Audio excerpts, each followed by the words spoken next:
Mga kapatid, hiwalay na sina Catherine Bernardo at Daniel Padilla matapos ang 11 taon nilang relasyon. Pareho po nilang kinumpirma yan. Sabi ni Catherine, aware siya sa lahat ng mga kumakalat na usap-usapan online tungkol sa kanila ni Daniel. Mahirap man, gusto raw niyang sa kanya mismo manggaling ang katotohanang hiwalay na sila.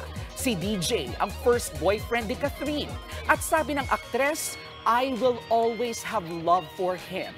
Sinubukan naman daw nilang ayusin ang kanilang relasyon, pero sadyang hindi na raw maibabalik ang dati. Dagdag pa ni Catherine, nagsimula sa respeto ang kanilang love story at nagtapos din sa respeto.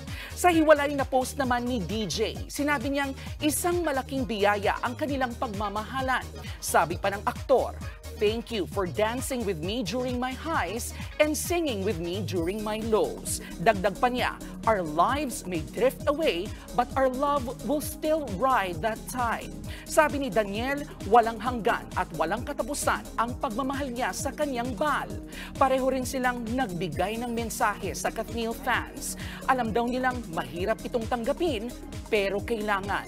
Sabi ni Kath, masana'y samahan silang dalawa sa kani-kanilang healing process.